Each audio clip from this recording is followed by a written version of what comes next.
Hey everybody, it's Digidesdan, and I'm back with another pickup video. This week was just full of great grabs from trading, thrift shops, and garage sales. So I'm excited to show you what I got. Starting off with an item I got from a garage sale today. It's a Nintendo 64 transfer pack.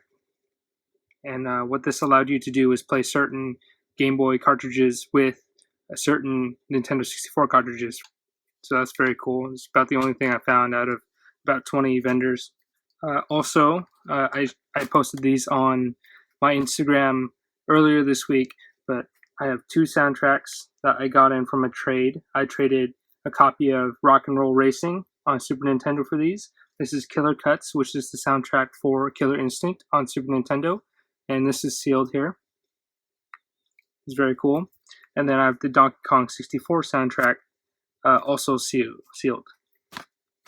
From the same person, I made a second deal. I traded a few Game Boy Advance games and Game Boy games for this here. So this is a keyboard, but for the Sega Dreamcast. So you can see it plugs in with the Sega Dreamcast cable there. And you can play games like Phantasy Star Online with it. I'm personally going to be using it for typing of the dead. So, instead of a rail shooter, you're actually typing in words to kill zombies, which is pretty cool. I'm excited about this. Next up, we have just a normal old GameCube. Found that at Goodwill today. I figured somebody might want it, or I might be able to trade with it, do something with it for the $8. So it was a worthwhile pickup. So this is another game that I've been really excited for, a game that I've been looking for as well. A friend of mine posted it up on this local collecting group that I'm a part of, and I saw the price. It was really good. I thought it would be gone, but 7 hours later, I just dropped by on the small chance that they might have it, and luckily they did. And this game is Star Fox Assault for Nintendo GameCube. It was $14.99. It's complete with the manual and the disc, all in really good shape. So I'm super excited about this. Finally, I can consider my GameCube collection complete. I found all the games that I've been wanting to acquire and wanting to play. So that is a milestone for today. I also stopped by another half-price bookstore later on in the day, which was different from the Star Fox Assault pickup, and they just so happened to have some toys, and this is a little different. I haven't mentioned any toys or figures or comics on my channel yet, but I do like to collect those. You can see some Hot Wheels behind me. I have a comic collection. I have some other figure arts, and although they're related to video games, they're still toys. And it is a small baggie, just a Ziploc, $5 of, they say Toxic Avengers, but they're actually Toxic Crusaders, if I can get them out of the bag. Major Disaster, and No Zone. So these were just made by Playmates back in 1991, and I think it was based off a cartoon, and they also have a video game about it. It's surprising to see these in half-price books, but of course, I couldn't say no to them. These will actually be going to a friend of mine who's also a huge collector of toys.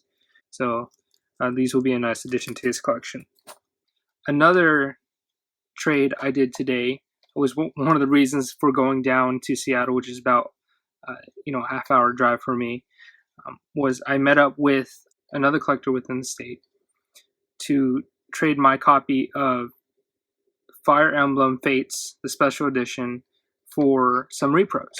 I thought I would help him out. I would benefit by getting a few repros that I haven't had the chance to pick up yet. Super Mario World, Return to Dinosaur Land. And if you're not familiar with this game, it's essentially a hack of Super Mario World. I have these two games here, and it's Secret of Mana 2 and Terranigma. These ones have much nicer labels than Dinosaur World. You can tell it's kind of poorly made, but that's okay. I plan on playing it, and I might replace the label later. But these ones are very nice, high quality reproductions. I opened the boards and the EEPROMs. There's no wires sticking out or anything. It was very professionally done. Next up are a few games I picked up at a local game shop. I figured I'd splurge a bit and pick up some games, a little bit more common games that I don't have in my collection yet, but I've been meaning to pick up and play. And so these games are Duck Hunt, we have Popeye, Urban Champion, Rad Racer. This is a game that's super common. I never really expressed any interest in picking it up whatsoever, but since I got my hands on a Nintendo World Championship 1990 reproduction and started playing that, I figured I need to get this in practice so I can be better at the Rad Racer portion of the reproduction of Nintendo World Championships. So real quickly, some of the prices of the games that I got here. Duck Hunt was $250, Popeye was $11.50, Rad Racer was $5.50, and Urban Champion was $5.50. I got 10% off on these because I am somewhat of a regular there and I'm a member there, and I just used my store credit, so I didn't have to worry about paying too much out of my pocket for it. Lastly, this was probably the best pickup of today and probably of the last couple months. This isn't something I really stumble upon quite often or at all. It is a copy of Banjo-Tooie, but it is a not for resale version. So these ones, if you don't know, are not for resale, and what that entails is it was either a pack-in game for a bundle, like from the Nintendo 64 here, or this was a demo cart, and I believe this one was a demo one, so that Nintendo and Rare would send these out to different department stores so they could put in their kiosks and people could test them out. I found this in a used record store that also dealt in some movies and games. They had some other oddities like Strider 2 on PlayStation and complete Final Fantasy. It was missing the manual actually, but I'm not going to nitpick about that right now. This, I'm pretty sure they really had no idea about the difference between a not for resale and a normal version, including the value of it. I mean, $30 is not bad for a not for resale cart, especially Banjo-Tooie on Nintendo 64.